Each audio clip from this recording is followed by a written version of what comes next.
Eduardo Ramalho Rabenroch graduou-se em Direito pela Universidade Federal da Paraíba no ano de 1988. Em 1990, concluiu na UFPB o mestrado em Filosofia e fez doutorado na Universidade de Estrasburgo, na França. Eduardo é docente lotado no Centro de Ciências Jurídicas da UFPB, onde também criou e coordenou o Núcleo de Estudos e Pesquisas sobre Gênero e Direito. Em 2008, colaborou com a publicação Direitos Humanos, Capacitação de Educadores, possibilitada através de parcerias com diversas universidades brasileiras, no programa Rede Básica de Educação em Direitos Humanos, publicada pela editora universitária da UFPB. Desde 2003, também é vice-reitor da mesma instituição. Bom dia. Primeiramente, gostaríamos de agradecer a presença do professor Eduardo Rabenroch. O colóquio de hoje procura esclarecer os conceitos fundamentais para o entendimento dos direitos humanos. Professor, partindo do pressuposto de que direitos não são apenas demandas por justiça, mas implicam no reconhecimento de que algo é devido a alguém, a quem tem direito, como o senhor definiria os direitos humanos? Bom dia, Lívia. Primeiro, agradecer pelo convite e participar desse evento. Eu queria, antes de responder exatamente a pergunta, falar um pouco do lugar de onde eu mantenho um discurso sobre os direitos humanos. Acho que isso é importante porque, como esse discurso é objeto de múltiplos olhares e perspectivas, eu preciso delimitar um pouco a minha para poder fazer uma espécie de contraste com outras posições que seriam divergentes. Quer dizer, eu sou, como você mencionou na leitura do meu currículo, uma pessoa com formação na área de filosofia, né? Então, o meu interesse pelo tema dos direitos humanos está muito ligado a uma reflexão filosófica. Eu não sou exatamente um militante de direitos humanos ou alguém que trabalha com advocacia na área de direitos humanos. Então, minha atuação nesse campo é como alguém que toma os direitos humanos como um objeto teórico para uma reflexão.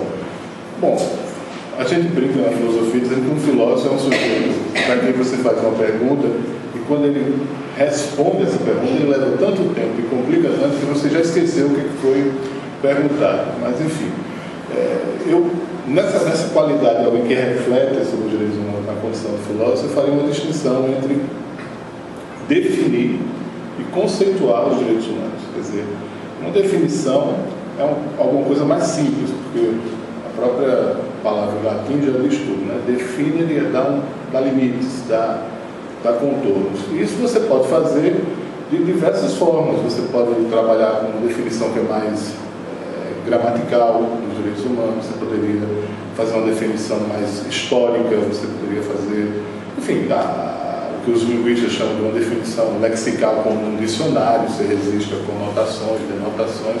É uma tarefa um pouco mais simples. Conceituar os direitos humanos é um pouquinho mais complicado, né? Por quê? Porque aí nós vamos trabalhar não mais com esses contornos, mas com concepções, né? E essas concepções variam de um período histórico para outro, variam de uma posição filosófica para outra. Como você me pediu uma definição e não um conceito, eu vou também retoricamente trabalhar mais com a primeira. Quer dizer, você tocou num aspecto fundamental aí, essa ideia de que direitos humanos são, eu poderia tentar contorná-lo da seguinte forma: são poderes, interesses que alguém possui, né? Esses poderes ou interesses que alguém possui são outorgados ou por uma cidade, por um conjunto de instituições, por um Estado, uma república, etc. Ou eles são resultantes de algum tipo de acordo, de pacto que os indivíduos celebram com outros indivíduos. Aí fica mais ou menos simples a gente entender, né? Quer dizer, direito é alguma coisa, é um poder interesse que é reconhecido a um sujeito, a um indivíduo, como uma coisa que é devida a ele, né? Então, por exemplo, eu reconheço que o sujeito tem o interesse de manter-se vivo, então eu concedo a ele o direito à vida. Eu reconheço que o sujeito tem o poder de agir livremente, portanto eu concedo um direito à liberdade, né? Então fica um pouco mais claro. No entanto, veja que essa definição por si só é insuficiente para uma compreensão dos direitos, porque a primeira pergunta que você me faria é: mas esses direitos decorrem do que exatamente, não é? E aí a gente entra num verdadeiro labirinto de questões filosóficas, né? Porque para uma certa tradição mais antiga, né, esses poderes e interesses são derivados da própria natureza, e são derivados na natureza, não no sentido das árvores, mas na natureza do mundo tal como ele é.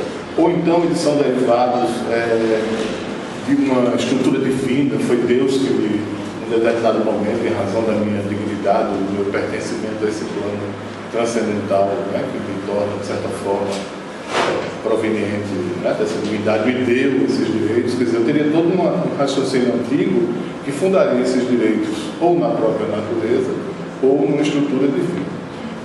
Só a partir do mundo moderno é que a gente começa a migrar, né, de uma posição dessa que a gente chamaria de jus naturalista para uma posição mais contratual, né, o reconhecimento de que esses direitos são provenientes de determinados contratos. Aí também tem uma série de concepções filosóficas que vão divergir sobre a natureza desse contrato, se é um contrato de submissão, se é um contrato de liberdade, mas o fato é que, num determinado momento, nós teríamos indivíduos que contrataram e tiveram o reconhecimento de que são portadores, né, de uma certa dignidade e, consequentemente, de um conjunto de direitos. Então, basicamente é isso. Direitos humanos são poderes, interesses que os indivíduos têm essa capacidade de realizar, de incrementar, portanto, não são súplicas, não são favores, né, não são coisas que foram simplesmente dadas, mas são algo que resultam, seja de uma configuração dos seres humanos com criaturas especiais, seja de um pacto, de um contrato.